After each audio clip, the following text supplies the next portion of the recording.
उस फिल्म के जरिए, उसकी कहानी के जरिए आप लोगों को मरहम के रूप में प्रस्तुत किया जाए कि एक ऐसी कहानी जो आपके परिवार के साथ घटित हुई, क्या हुआ, कैसे हुआ, कब हुआ और क्या कारण थे और उसके कारण कितनी तकलीफ हुई, आप इमेजिन नहीं कर सकते हैं, आप कल्पना ही नहीं कर सकते हैं। क्योंकि आज पूरी दुनिया का हर सरदार इस बात को महसूस करता है कि उसके दिल में जो गुजरी है वो कोई सुनता नहीं है, कोई जानना नहीं चाहता है, सब लोग अपने आप में इग्नोर कर देते हैं, क्योंकि ये बहुत बड़ा कत्लेआम था। और सरकारी कत्लेआम इस पूरी फिल्म को इसीलिए कहा गया है कि 1984 के दंगे आज भी हमारे दिल में, मन में, मस्तिष्क में बसे हुए हैं। और वाकई कई बार तो मुझे ऐसा लगता है रोंगटे खड़े हो जाते हैं जब पहली बार विक्रम जी ने मुझे इसका टीजर दिखाया, उसके सीन्स दिखाए, मुझे ऐसा लगा कि ऐसा कैसे हो सकता है, इतनी दरिंदगी कैसे हो सकती है। आज ही का दिन है वो, जी हाँ, 31 तारीख आज है और आज से ही दंगे शुरू हुए थे। वो सोचिए लोगों की क्या मानसिकता रही होगी कि उन्होंने इतना घृणित कार्य किया है, बच्चियों के साथ, नाबालिग बच्चियों के साथ, मरने के बाद लाश के साथ इतना कुकर्म किया गया। वाकई ये हिंदुस्तान के इतिहास में काले अक्षरों में लिखा जाएगा। ये 2 या 3 या 4 दिन जो गुजरे हैं वो वाकई सुन के आंखों के सामने नमी आ जाती है, दिल धड़कने लगता है और सिर्फ एक ही बात कहता है, ऐसा कभी ना हुआ है और ना कभी होना चाहिए हिंदुस्तान के इतिहास में।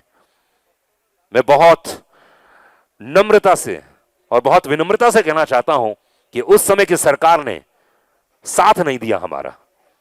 बहुत दुख होता है, तकलीफ होता है। हमारे भाई, हमारे बंधु जिनके साथ उठते थे, बैठते थे, उन्होंने ही हमारे परिवार के ऊपर ऐसी नजर डाली, कत्लेआम किया, अत्याचार किया। ये बिल्कुल संभव ही नहीं था, लेकिन यह हुआ है, जो कि बहुत दुख और तकलीफ की बात है। आप लोगों से, खासतौर से मीडिया वाले जो पीछे बैठे हुए हैं और उन तमाम जितनी भी महिलाएं यहाँ हैं मौजूद हैं, 10 परिवार की महिलाएं यहाँ पर आई हैं जो उस किस्से के साथ जुड़ी हुई हैं, उन वाकये के साथ जुड़ी हुई हैं, उस दर्द के साथ जुड़ी हुई हैं। ये वाकई एक ऐसा वक्त है जो दर्द विरादक कह सकता हूं मैं, और इस दर्द के साथ आप लोग हमारे साथ इस कमेटी के मेंबर जुड़े हुए हैं। ये बहुत ही हमारे लिए ऐसी बात है जैसे कि मरहम का काम करेंगे। मुझे ऐसा लगता है जब इन्होंने, विक्रम जी ने पूरी कहानी सुनाई, मैंने कहा कि इस पूरे आयोजन के साथ मैं जुड़ूंगा और पहले फिल्म की शुरुआत से लेकर अंत तक मैं आपके साथ खड़ा रहूंगा।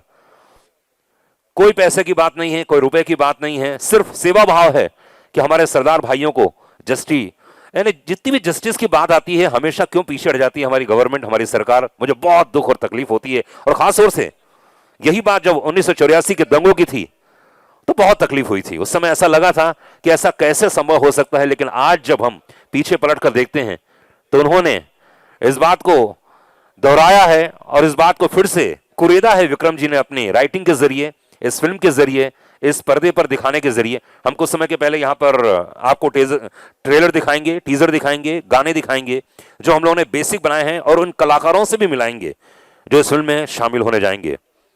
तो मैं जितने भी यहाँ मौजूद लोग हैं उन सब से तो फुटेज मिल जाएगा। आप लोग प्लीज बैठ जाइए, पीछे जो लोग खड़े हुए हैं, जी जी जो बैठे हैं उनको दिखता रहे। तो जिस तरह से मैंने आपको बताया, तो मैं आपको एक बार पुनः आपको बता दूं कि सोनिया पहला मैं प्रधान जी ਨੂੰ बड़ा आभारी हो के वेलकम करदा, जिन्होंने बड़ी सपोर्ट की ते कमेटी ने बहुत ज़्यादा सपोर्ट की ते दिलों बड़ा सादा अभिनंदन करदा मैं। Thank you so much.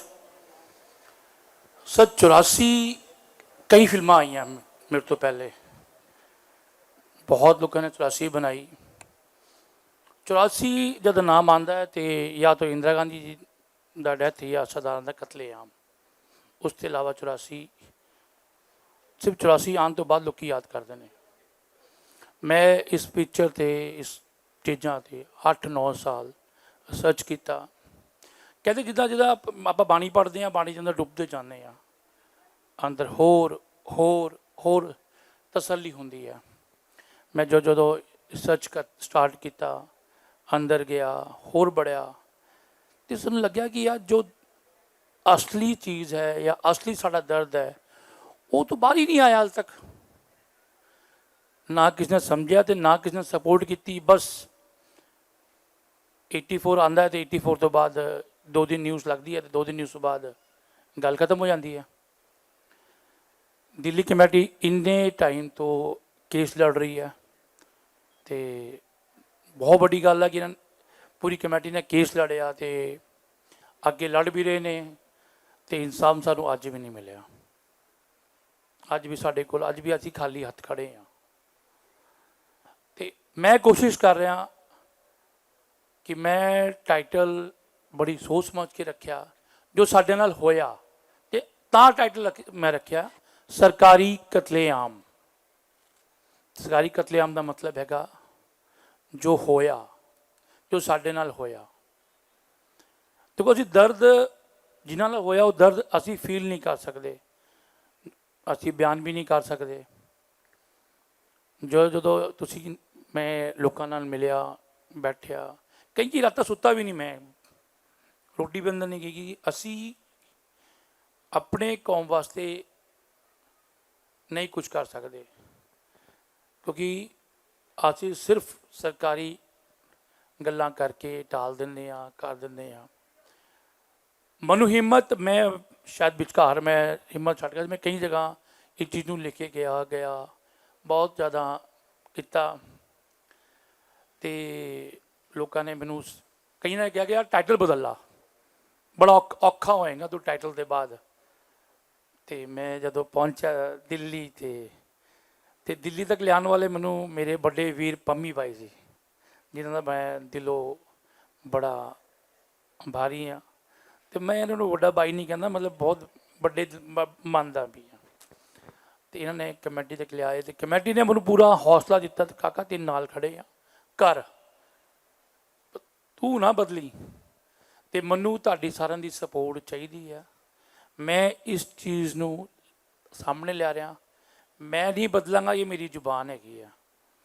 ਜਦ ਮੈਂ ਪਹਿਲੇ ਅੱਜ ਸਵੇਰੇ ਪ੍ਰਧਾਨ ਜੀ ਦਾ ਬੜਾ ਸ਼ੁਕਰੀਆ ਅਦਾ ਕਰਦਾ, ਮੇਰੇ ਵੱਡੇ ਵੀਰ ਜੀ ਨੇ।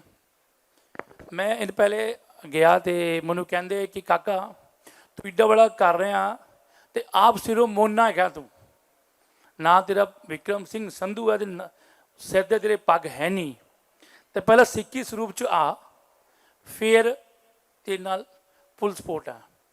ਤੇ ਵੀਰ ਜੀ ਨੇ ਅੱਜ ਮੇਰੇ ਸਿਰ ਤੇ ਪੱਗ ਪ੍ਰਧਾਨ ਸਾਹਿਬ ਨੇ ਆਪ ਸਜਾਈ ਹੈ, ਵੀਰ ਜੀ ਆਪ ਸੀ ਨਾਲ। ਤੇ ਇਹ ਮੇਰਾ ਵਾਅਦਾ ਹੈ ਹੁਣ ਇਹ ਪੱਗ ਜ਼ਿੰਦਗੀ ਪਰ ਜਦ ਤੱਕ ਮੇਰੀ ਸਾਹ 'ਚ ਸਾਹ ਆ ਤੇ ਮੈਂ ਪੱਗ ਨਹੀਂ ਲੱਥੂਗੀ ਆ ਜੱਟ ਦੀ। ਤੇ ਮੈਂ ਸਿੱਖੀ ਸਰੂਪ 'ਚ ਆਇਆ ਤੇ ਮੈਂ ਬਾਕੀ ਆਪਣੇ ਵੀਰਾਂ ਨੂੰ ਵੀ ਕਹਿਣਾ ਜਿਨ੍ਹਾਂ ਨੇ ਬਾਲ ਕਟਾਏ ਆ ਤੇ ਮੁੜ ਕੇ ਘਰ ਮੁੜਿਆਓ, ਮੈਂ ਤਾਂ ਮੁੜਿਆ, ਤੁਸੀਂ ਵੀ ਮੁੜਿਆਓ, ਠੀਕ ਹੈ ਨਾ। ਤੇ ਪਲੀਜ਼ ਮੇਰਾ ਸਪੋਰਟ ਕਰਿਓ, ਮੈਨੂੰ ਸਾਥ ਦਿਓ ਮੇਰਾ। ਤੇ ਮੈਂ ਕੋਸ਼ਿਸ਼ ਹੈ ਕਿ ਮੈਂ ਇਸ ਲੋਹੜੀ ਤੇ ਆਪ ਜੀ ਨੂੰ ਦੇਖਾ, ਮੈਂ ਤੋਹਫਾ ਨਹੀਂ ਕਹਿ ਸਕਦਾ ਇਸ ਚੀਜ਼ ਨੂੰ। ਫਤਿਹ ਅਰਜ਼ ਕਰਦਾ। ਵਾਹਿਗੁਰੂ ਜੀ ਕਾ ਖਾਲਸਾ, ਵਾਹਿਗੁਰੂ ਜੀ ਕੀ ਫਤਿਹ।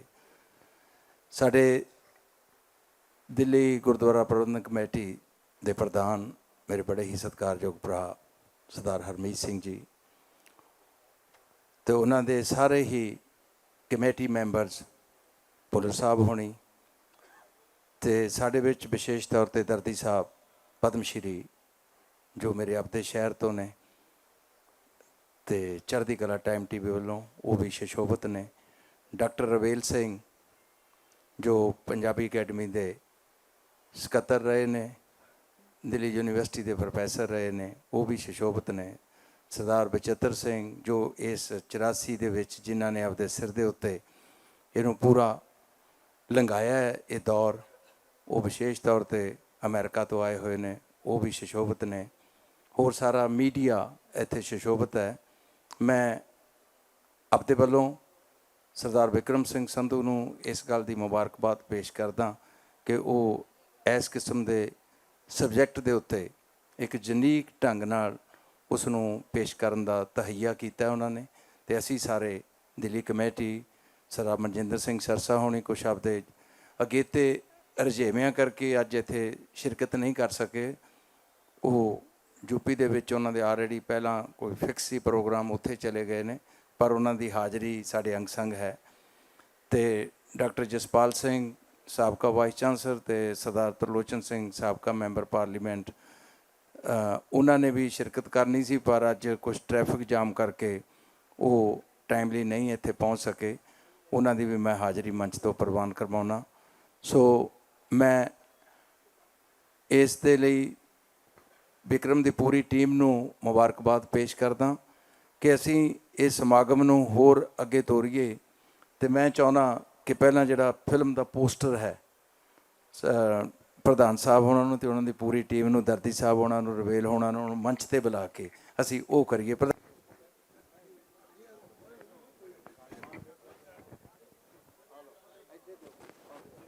ਪ੍ਰਧਾਨ ਸਾਹਿਬ ਨੂੰ ਫੜਾਓ, ਆਓ ਉੱਪਰੋਂ ਫੱਟੀ ਮਾਰਨੀ।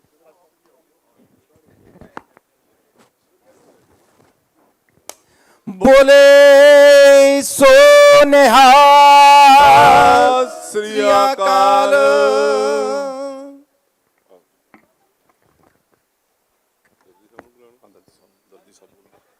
ਮੈਂ ਗੁਜ਼ਾਰਿਸ਼ ਕਰਾਂਗਾ ਦਰਦੀ ਸਾਹਿਬ ਨੂੰ ਕਿ ਉਹ ਵੀ ਚੰਦ ਸ਼ਬਦ ਅੱਜ ਇਸ ਸਮੇਂ ਦੇ ਉੱਤੇ ਆਪਣੇ ਵੱਲੋਂ ਕਹਿਣ।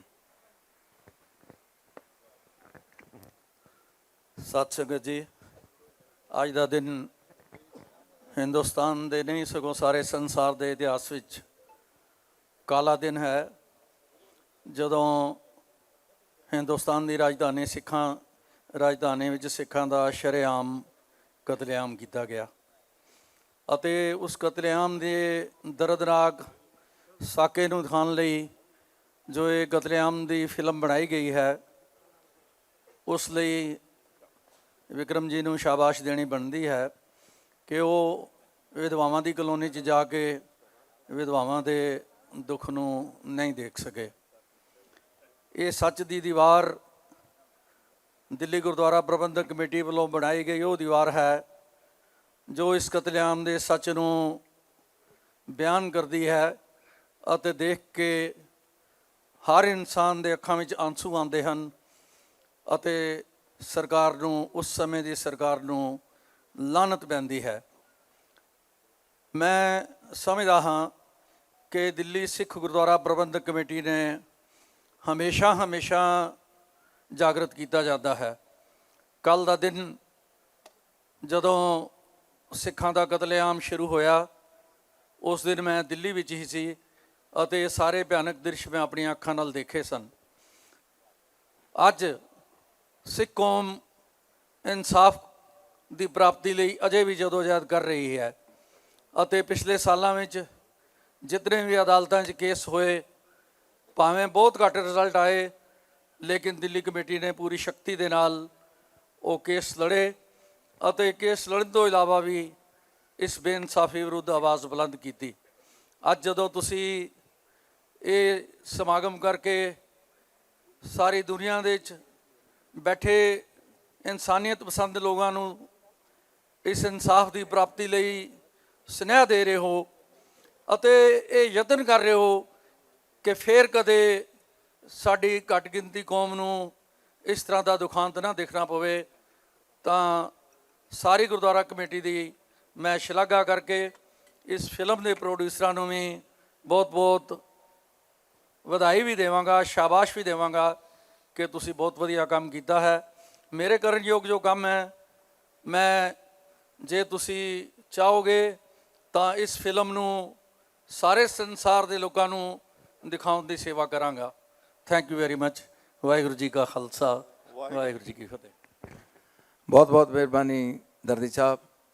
ਅਤੇ ਹੁਣ ਮੈਂ ਗੁਜ਼ਾਰਿਸ਼ ਕਰਾਂਗਾ ਪ੍ਰਧਾਨ ਸਾਹਿਬ ਨੂੰ, ਸਰਦਾਰ ਹਰਮੀਤ ਸਿੰਘ ਕਾਲਕਾ ਜੀ ਨੂੰ, ਕਿ ਉਹ ਆਪਣੇ ਮੁਖਾਤਬ ਤੋਂ ਸਾਨੂੰ ਸੰਬੋਧਨ ਕਰਨ। ਮੰਚ ਤੇ ਵਿਰਾਜਮਾਨ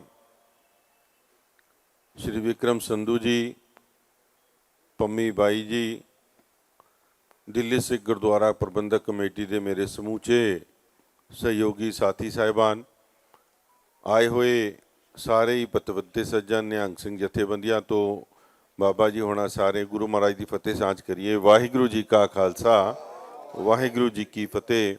ਗੱਲ ਬਿਆਨ ਨਹੀਂ ਕੀਤਾ ਜਾ ਸਕਦਾ।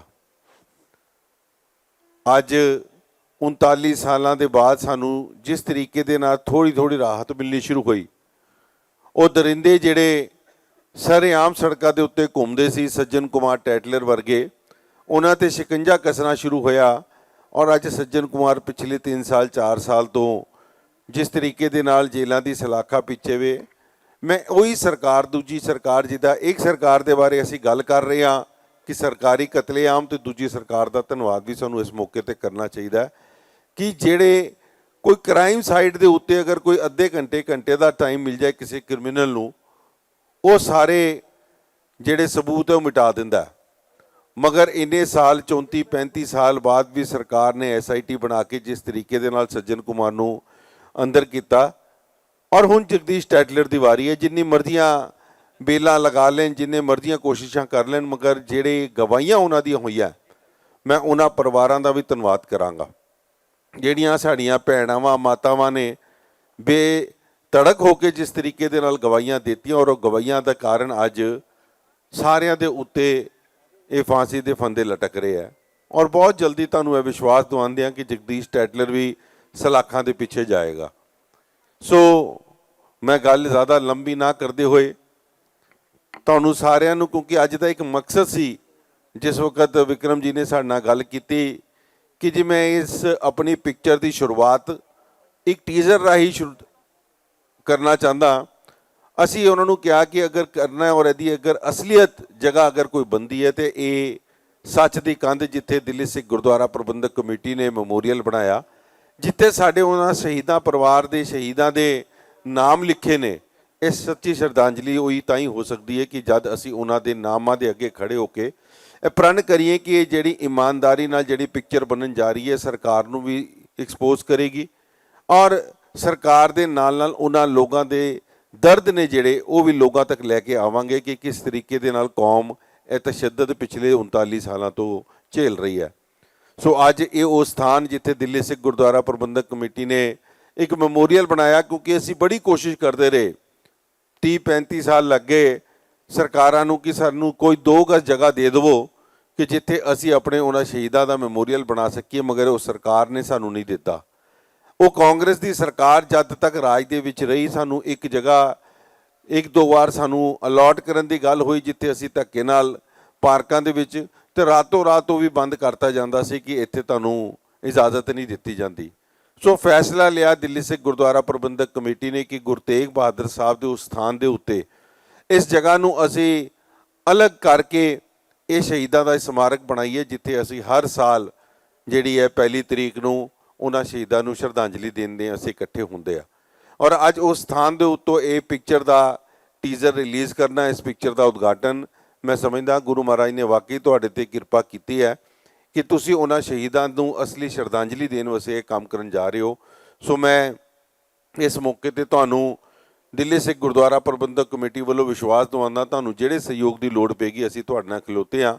ਮੈਂ ਇਸ ਪਿਕਚਰ ਦੇ ਬਾਰੇ ਤੁਹਾਨੂੰ ਵਧਾਈ ਨਹੀਂ ਦੇ ਸਕਦਾ, ਕਿਉਂਕਿ ਇਹ ਇੱਕ ਤੁਸੀਂ ਫੈਕਟ ਜਿਹੜਾ ਦੁਨੀਆ ਦੇ ਅੱਗੇ ਲੈ ਕੇ ਲੈਣ ਜਾ ਰਹੇ ਹੋ, ਮਗਰ ਤੁਹਾਨੂੰ ਮੈਂ ਇਹਦੇ ਲਈ ਬਹੁਤ ਬਹੁਤ ਸ਼ੁਭਕਾਮਨਾਵਾਂ ਦਿੰਦਾ ਕਿ ਤੁਸੀਂ ਆਪਣੇ ਮਕਸਦ ਤੇ ਪੂਰੇ ਹੋਵੋ, ਅਸੀਂ ਇਸ ਦਰਦ ਨੂੰ ਦੁਨੀਆ ਤੱਕ ਪਹੁੰਚਾ ਸਕੀਏ ਔਰ ਕੌਮ ਨੂੰ ਦੱਸ ਸਕੀਏ, ਪੂਰੀ ਦੁਨੀਆ ਨੂੰ ਦੱਸ ਸਕੀਏ ਜਿਹੜੀ ਇਹ ਕੌਮ ਹੈ, ਭਾਵੇਂ ਜਿੰਨੀ ਮਰਜ਼ੀ ਤੁਸੀਂ ਇਸ ਦੇ ਉੱਤੇ ਤਸ਼ੱਦਦ ਢਾ ਦਿਓ, ਮਗਰ ਇਹ ਕੌਮ ਹਮੇਸ਼ਾ ਚੜ੍ਹਦੀ ਕਲਾ ਦੇ ਵਿੱਚ ਰਹੇਗੀ। ਔਰ ਅਸੀਂ ਕਰਕੇ ਵੀ ਦਿਖਾਇਆ। ਮੈਂ ਜਿਹੜੀ ਹੁਣੇ ਗੱਲ ਕੀਤੀ ਹੈ ਤੁਹਾਨੂੰ ਕਿ ਜਿੱਥੇ ਵਿਧਵਾ ਕਲੋਨੀ ਬਣੀ ਹੈ ਤਿਲਕ ਨਗਰ ਦੇ ਵਿੱਚ, ਉਹਦੇ ਠੀਕ ਸਾਹਮਣੇ ਅਸੀਂ ਦਿੱਲੀ ਦੇ ਉਹਨਾਂ ਜਰਨੈਲਾਂ ਦੇ ਬੁੱਤ ਵੀ ਲਾ ਕੇ ਦਿਖਾਏ ਹੈ, ਸਾਰੀ ਦੁਨੀਆ ਨੂੰ ਦਿਖਾਉਣ ਵਾਸਤੇ ਕਿ ਜਿਨ੍ਹਾਂ ਜਰਨੈਲਾਂ ਨੇ ਦਿੱਲੀ ਨੂੰ ਫਤਿਹ ਕੀਤਾ। ਔਰ ਉਹਨਾਂ ਜਰਨੈਲ ਬਾਬਾ ਜੱਸਾ ਸਿੰਘ ਜੀ ਆਲੂਵਾਲੀਆ, ਬਾਬਾ ਜੱਸਾ ਸਿੰਘ ਜੀ ਰਾਮਗੜੀਆ, ਬਾਬਾ ਬਘੇਲ ਸਿੰਘ ਜੀ, ਇਹਨਾਂ ਦੇ ਚੜ੍ਹਦੀ ਕਲਾ ਦਾ ਪ੍ਰਤੀਕ ਇਹ ਜਿਹੜੇ ਠੀਕ ਉਸ ਕਲੋਨੀ ਦੇ ਬਾਹਰ ਅਸੀਂ ਮੇਨ ਰੋਡ ਦੇ ਉੱਤੇ ਸੁਭਾਸ਼ ਨਗਰ ਤੇ ਜਿਹੜੇ ਲਾਏ ਹੈ, ਦੱਸਣ ਵਾਸਤੇ ਕਿ ਖਾਲਸਾ ਹਮੇਸ਼ਾ ਚੜ੍ਹਦੀ ਕਲਾ ਦੇ ਵਿੱਚ ਰਿਹਾ ਤੇ ਅੱਗੇ ਚੜ੍ਹਦੀ ਕਲਾ 'ਚ ਰਹੇਗਾ। ਸੋ ਤੁਹਾਨੂੰ ਬਹੁਤ ਬਹੁਤ ਸ਼ੁਭਕਾਮਨਾਵਾਂ, ਤੁਸੀਂ ਇਹ ਜਿਹੜਾ ਮਕਸਦ ਲੈ ਕੇ ਜਿਹੜੇ ਚੱਲੇ ਹੋ। ਔਰ ਅੱਜ ਇੱਕ ਗੱਲ ਮੈਂ ਤੁਹਾਨੂੰ ਹੋਰ ਦੱਸ ਦੇਵਾਂ ਕਿ ਸ਼ਾਇਦ ਦਿੱਲੀ ਦੇ ਇਤਿਹਾਸ 'ਚ ਪਹਿਲੀ ਵਾਰ ਹੋਏਗਾ ਕਿ ਦਿੱਲੀ ਸਿੱਖ ਗੁਰਦੁਆਰਾ ਪ੍ਰਬੰਧਕ ਕਮੇਟੀ ਨੇ ਕਿਸੇ ਮੂਵੀ ਵਾਸਤੇ, ਕਿਸੇ ਪਿਕਚਰ ਵਾਸਤੇ ਇੱਥੇ ਹਾਂ ਦਾ ਨਾਰਾ ਨਹੀਂ ਮਾਰਿਆ। ਔਰ ਅੱਜ ਉਹਦਾ ਹੀ ਇੱਕ ਨਤੀਜਾ ਹੈ ਕਿ ਜੋ ਆਪਾਂ ਇੱਕ ਵਿਡੋ ਕਲੋਨੀ ਦੇਖ ਰਹੇ ਹਾਂ, ਇਹ ਮੈਂ ਸਮਝਦਾ ਹੈ ਦਿੱਲੀ ਦੇ ਉੱਤੇ ਇੱਕ ਬੜਾ ਕਾਲਾ ਧੱਬਾ ਹੈ। ਮੈਂ ਹੁਣ 2 ਮਿੰਟ ਬੇਨਤੀ ਕਰਾਂਗਾ, 2 ਮਿੰਟ ਮੈਂ ਬੇਨਤੀ ਕਰਾਂਗਾ ਸਰਦਾਰ ਆਤਮਾ ਸਿੰਘ ਲਬਾਣਾ ਜੀ, ਉਹ ਵੀ ਬੋਲਣਗੇ 2 ਸ਼ਬਦ। ਵਾਹਿਗੁਰੂ ਜੀ ਕਾ ਖਾਲਸਾ, ਵਾਹਿਗੁਰੂ ਜੀ ਕੀ ਫਤਿਹ। ਅੱਜ ਜਿਹੜੀ 1984 ਦੀ ਜਿਹੜੇ ਇਹ ਆਪਾਂ ਕਰ ਰਹੇ ਹਾਂ, ਜਸਟਿਸ ਮੰਗ ਰਹੇ ਹਾਂ, ਇਹ ਸਾਡੀਆਂ ਮਾਤਾਵਾਂ ਹੈਗੀਆਂ ਨੇ, ਭੈਣਾਂ, ਜਿਹੜੀ ਖਾੜਕੂ ਬੀਬੀਆਂ ਇਹਨਾਂ ਨੂੰ ਕਹਿ ਸਕਦੇ ਆ, ਇਹਨਾਂ ਨੇ ਜੁਝਾਰੂ ਹੋ ਕੇ ਆਪਣੀ ਜਾਨ ਦੀ ਪਰਵਾਹ ਨਾ ਕਰਦੇ ਹੋਏ ਹਰ ਤਰੀਕ ਰੋਟੀ ਖਾਣਾ ਛੱਡ ਸਕਦੀਆਂ ਨੇ, ਲੇਕਿਨ ਕੋਰਟ ਦੀ ਤਰੀਕ ਅੱਜ ਤੱਕ ਇੱਕ ਵੀ ਕੋਰਟ ਦੀ ਤਰੀਕ ਮਿਸ ਨਹੀਂ ਕੀਤੀ। ਹਰ ਤਰੀਕ ਤੇ ਜਾ ਕੇ ਉਹਨਾਂ ਦੁਰੰਦਰਾਂ ਦਾ ਸਾਹਮਣਾ ਕੀਤਾ ਹੈਗਾ। ਅੱਜ ਇਹਨਾਂ ਦੇ ਸਦਕਾ ਅੱਜ ਸੱਜਣ ਕੁਮਾਰ ਜੇਲ੍ਹ ਵਿੱਚ ਹੈ, ਔਰ ਪਿਛਲੀ ਸਰਕਾਰ ਨੇ ਟਾਈਟਲਰ ਨੂੰ 3 ਵਾਰੀ ਕਲੀਨ ਚਿੱਟ ਦੇਣ ਤੋਂ ਬਾਅਦ ਇਹ 4ਥੀ ਵਾਰੀ ਅਸੀਂ ਉਹਨੂੰ ਮੁਜਰਿਮ ਬਣਾਇਆ ਹੈ। ਬੇਸ਼ੱਕ ਉਹ ਜ਼ਮਾਨਤ ਲੈਣ ਵਿੱਚ ਕਾਮਯਾਬ ਹੋ ਗਏ ਨੇ, ਲੇਕਿਨ ਬਹੁਤ ਜਲਦ ਜਿਹੜੇ ਨੇ ਉਹ ਸਲਾਖਾਂ ਦੇ ਪਿੱਛੇ ਜਾਣ ਵਾਲੇ ਨੇ। ਉਹ ਕੋਈ ਦੁਨੀਆ ਦੀ ਤਾਕਤ ਨਹੀਂ ਬਚਾ ਸਕੀ। ਅਸੀਂ ਫੈਸਲਾ ਕੀਤਾ ਹੈਗਾ ਕਿ ਆਖਰੀ ਦਮ ਤੱਕ ਲੜਾਂਗੇ, ਚਾਹੇ ਜੋ ਮਰਜ਼ੀ ਹੋ ਜਾਏ। प्रधान साहब ने हरमीत सिंह कालका जी और जगदीप सिंह कालो जी और सिरसा जी ने सानू पिछले दिन ही असी होम मिनिस्टर नू मिल के आए 24 तरीक नू पिछले महीने दी असी मिल के आए, और उन्हें क्या हैगा कि चाहे सानू सॉलिसिटर जनरल ही क्यों ना उत्ते अपीयर होना पे साडा वकील और इन्हां नू सलाखां दे विच भेजांगे। ते दिल्ली कमेटी पूरी ईमानदारी दे नाल साडा सपोर्ट कर रही है और बहुत जल्द ये जेल जाने वाले ने। इस करके ये जिहड़ा उपराला हो रहा, प्रधान साहब पहली बारी ये पिक्चर नू किसी नू इत्थे परमिशन दिती है।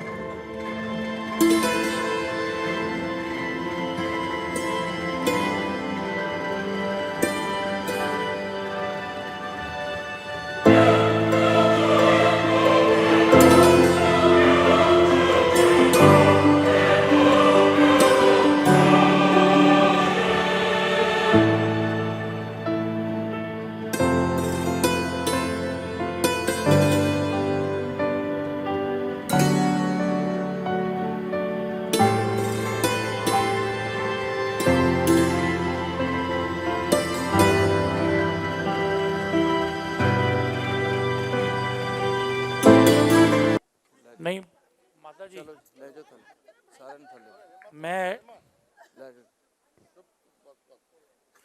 मैं ਤੁਹਾਡੇ ਨਾਲ ਖੜਾ ਹਾਂ ਤੇ ਆਪਾਂ ਇਨਸਾਫ ਤੁਸੀਂ ਇਕੱਲੇ ਨਹੀਂ ਲੜ ਰਹੇ, ਮੈਂ ਤੁਹਾਡੇ ਨਾਲ ਲੜਾਂਗਾ ਤੁਹਾਡੇ ਨਾਲ। ਇਹ ਜੋ ਤੁਸੀਂ ਦੇਖ ਰਹੇ ਹੋ, ਇਹ ਦਰਦ ਹੈ 39 ਸਾਲਾਂ ਦਾ, ਜਿਨ੍ਹਾਂ ਨੇ ਆਪਣਾ ਪਰਿਵਾਰ ਆਪਣੇ ਸਾਹਮਣੇ ਬੇਰਹਿਮੀ ਨਾਲ ਕਤਲ ਹੁੰਦੇ ਵੇਖਿਆ ਹੋਵੇ, ਔਰ ਕਈ ਦਿਨ ਲੱਗੇ ਹੋਣ ਕਿ ਉਸ ਬੋਡੀ ਦਾ ਸੰਸਕਾਰ ਵੀ ਨਾ ਹੋਇਆ ਹੋਵੇ। ਸਾਧ ਸੰਗਤ ਜੀ ਰੌਂਗਟੇ ਖੜੇ ਹੋ ਜਾਂਦੇ ਨੇ, ਰੌਂਗਟੇ। ਔਰ ਅੱਜ ਤੁਸੀਂ ਦੇਖ ਰਹੇ ਹੋ ਕਿ ਅੱਜ ਵੀ ਉਹ ਦਰਦ ਹੈ। ਅੱਜ ਵੀ ਦਿੱਲੀ ਦੀ ਸੜਕਾਂ ਦੇ ਉੱਤੇ ਜੋ ਇਹ 1984 ਦੇ ਕਾਤਲ ਘੁੰਮ ਰਹੇ ਨੇ। ਦਿੱਲੀ ਸਿੱਖ ਗੁਰਦੁਆਰਾ ਮੈਨੇਜਮੈਂਟ ਕਮੇਟੀ ਦਾ ਸਿਰਫ ਔਰ ਸਿਰਫ ਇੱਕ ਹੀ ਟੀਚਾ ਹੈ ਕਿ ਜਦ ਤੱਕ ਇਹ ਜੇਲ੍ਹ ਦੀ ਸਲਾਖਾਂ ਦੇ ਪਿੱਛੇ ਨਹੀਂ ਜਾਣਗੇ, ਅਸੀਂ ਪੂਰਾ ਇਨਸਾਫ ਦੀ ਲੜਾਈ ਲੜਾਂਗੇ, ਚਾਹੇ ਸਾਨੂੰ ਲੋਅਰ ਕੋਰਟ ਤੋਂ ਲੈ ਕੇ ਸੁਪਰੀਮ ਕੋਰਟ ਤੱਕ ਕਿਉਂ ਨਾ ਜਾਣਾ ਪਵੇ। ਇਹ ਸਾਧ ਸੰਗਤ ਆਪ ਜੀ ਦੇ ਸਾਹਮਣੇ ਆ। ਇਹ ਦੇਖੋ ਕਿ ਇਹ ਹਿੰਦੁਸਤਾਨ 'ਚ ਰਹਿੰਦੇ ਹੋਏ ਇਹ ਸਾਡੇ ਉੱਤੇ 1984 ਦੇ ਵਿੱਚ ਕਿੰਨਾ ਵੱਡਾ ਜ਼ੁਲਮ ਹੋਇਆ ਸੀ। ਮੈਂ ਹੁਣ ਬੜਾ ਧੰਨਵਾਦੀ ਹਾਂ ਸਰਦਾਰ ਇੰਦਰ ਸਿੰਘ ਜੀ ਮੁਖੀਆ ਜੀ ਦਾ, ਕਿ ਜੋ ਇਹ ਉਸ ਟਾਈਮ ਇਹ 32 ਬਲਾਕ ਤਲੋਕਪੁਰੀ ਰਹਿੰਦੇ ਹੁੰਦੇ ਸੀ, ਇਹਨਾਂ ਨੇ ਸਾਰਾ ਆਪਣੇ ਸਾਹਮਣੇ ਕਤਲੇਆਮ ਵੇਖਿਆ। ਤੇ ਅੱਜ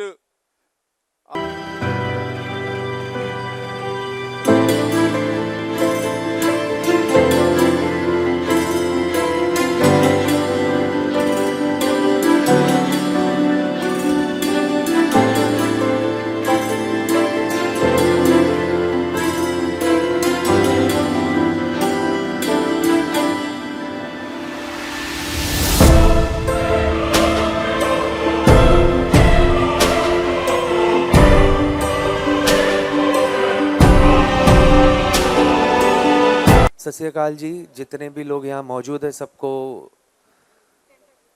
नमस्कार, सत श्री अकाल, गुड इवनिंग। जितने भी डिस्टिंग्विश्ड हस्ती यहाँ मौजूद हैं उन सबको मेरा हेलो। एंड मैं ऑनेस्टली बहुत इमोशनली ड्रेन्ड आउट हो गया हूँ यहाँ आकर के।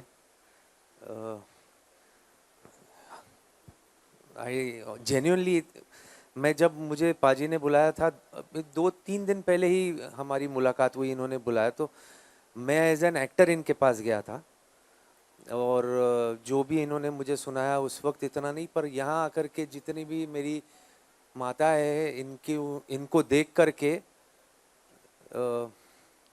अब इस फिल्म से रूह जुड़ गया है मेरा। तो मैं और कुछ नहीं कहूँगा, बस I pray, I hope and I am sure कि जस्टिस विल प्रिवेल। और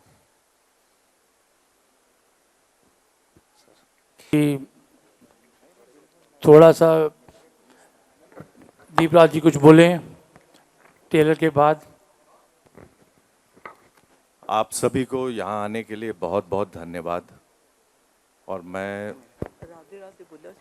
विक्रम संधू जी को बहुत धन्यवाद देना चाहता हूँ कि उन्होंने इस फिल्म के ज़रिए 1984 दंगे की सच्चाई बताने की कोशिश वो कर रहे हैं।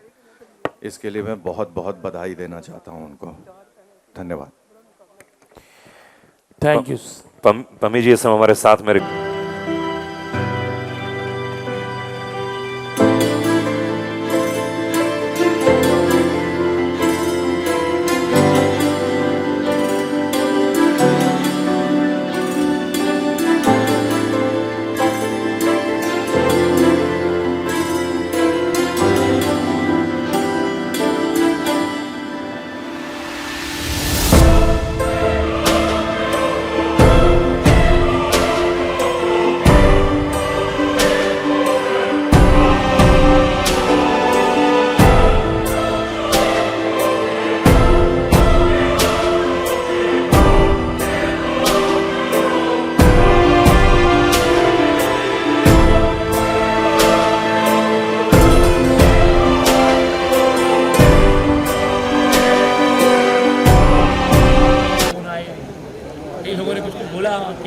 तुम टाइटल बदला रहे हो, टाइटल बदल दो, बदलना चाहिए तुम्हें।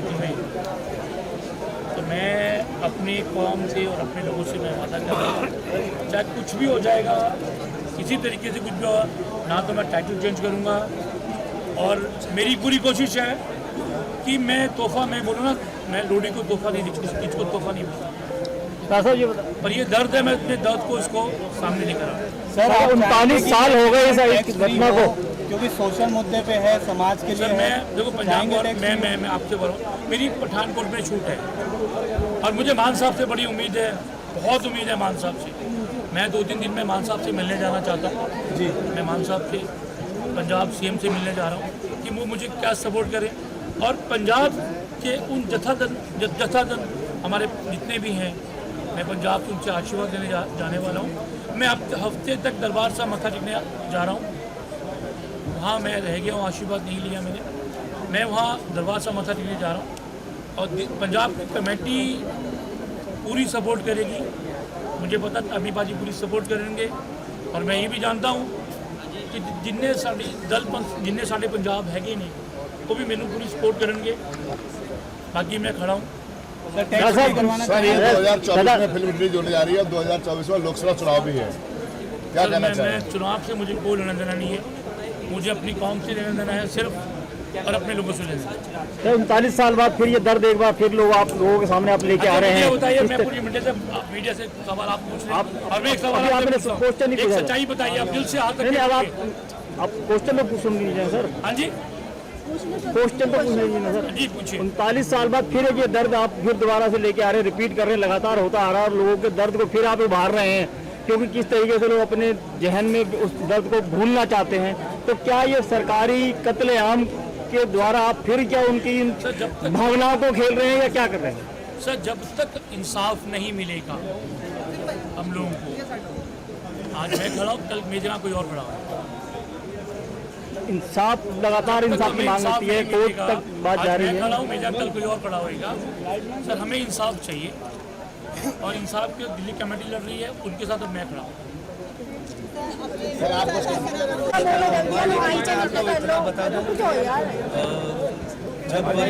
मुझे विक्रम पाजी ने नरेशन के लिए बुलाया था, फोन पीछे करना थोड़ा सा, तो मिडवे तक का ही गला भर गया था। और ये मैं सिर्फ आप मीडिया है और मैं और कैमरा हूँ और मुझे कुछ बोलना है, इसीलिए मैं नहीं कह रहा हूँ। बहुत कम अपॉर्चुनिटीज़ एक्टर को मिलते हैं जहाँ वो रियलिटी को पोर्ट्रे कर सके, और ये एक ऐसा मौका मुझे मिला है। तो अगर नरेशन में ही मेरी हालत ख़राब हो गई थी, तो मैं ये सोच रहा हूँ कि जब ये एग्जीक्यूट होगा और जब पर्दे पर आएगा तो क्या हाल होगा। दूसरी बात यह है कि आज यहाँ आकर के जब ये मेरी सारी माताओं को मैंने देखा, ऑनेस्टली मुझे इतना इस बारे में पता भी नहीं था फ्रैंकली। तो यहाँ आकर के अब as an individual, as a listener, मैं इन बहनों का, इन माताओं का मैं कम तो नहीं कर सकता, पर जो हुआ है उसे दर्शा के एज एन एक्टर पोर्ट्रे करके लोगों तक पहुँचा सकूँ, तो मैं thank you for this opportunity.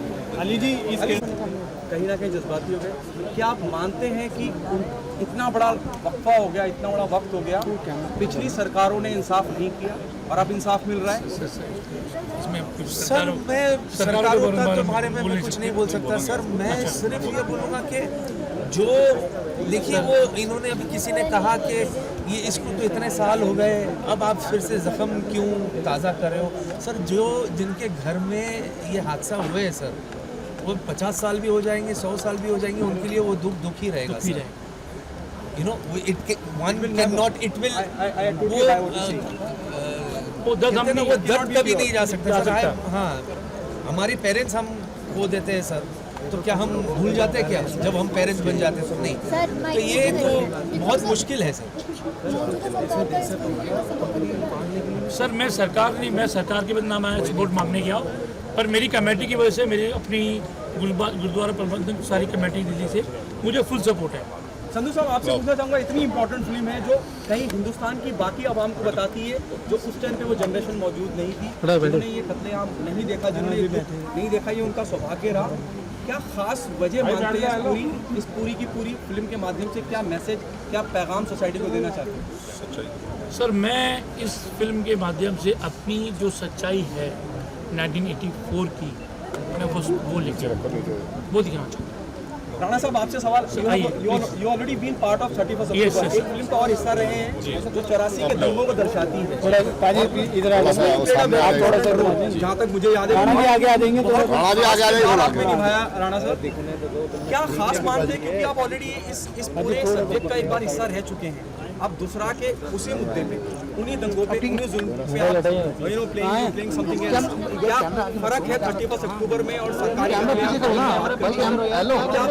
जब वाकई में ये प्रशासन के इशारे पे हुआ? देखिए, सबसे पहली बात, जो दंगा हुआ किसी एक के साथ नहीं हुआ, पूरे हर एक के साथ हुआ, जो दिल्ली में या ऑल ओवर इंडिया जहाँ भी सब लोग हैं, और सबके साथ ये हुआ। बहुत चीज़ें ऐसी हैं, बहुत कहानियाँ ऐसी हैं जो बता नहीं पाए, तो इस फिल्म के ज़रिए वो कहानियाँ सामने ला रहे हैं जो सच्चाई है।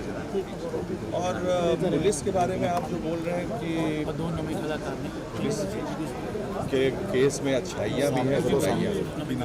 अब इसमें अगर बोले कि पुलिस का मैं रोल कर रहा हूँ तो ज़्यादातर लोग सोचेंगे कोई नेगेटिव पुलिस वाला है, लेकिन इसलिए मैं पॉजिटिव पुलिस वाले का रोल कर रहा हूँ, और मैं उसके लिए संधू जी को धन्यवाद देता हूँ। और रोल करना मेरा काम है, नेगेटिव भी, पॉजिटिव भी, या जो भी। संधू साहब, डोंट यू थिंक इस फिल्म का टैक्स फ्री होना चाहिए? और क्योंकि मौजूदा सरकार इस फेवर में है, आपके साथ सर मैं टैक्स के लिए मैं चाहता हूँ कि मेरी दिल्ली कमेटी गाल करे, और मैं चाहता हूँ, रियली चाहता हूँ कि हमें टैक्स फ्री पूरे इंडिया लेवल पे हमें मिला जाए। और ये फिल्म हमारी हिंदी में, पंजाबी में नहीं है, मैं आप लोगों को बहुत क्लियर करना चाह रहा हूँ। ये फिल्म हिंदी में है, पंजाबी में नहीं है, और इसको मैं 7 लैंग्वेज में लेके आ रहा हूँ। तो फर्स्ट मैं कान फेस्टिवल में भेज रहा हूँ, क्योंकि ये इंटरनेशनल लेवल पे हम लोग इसको रिलीज़ करना चाहते हैं, और इंटरनेशनल लेवल पे ये रिलीज़ होगी।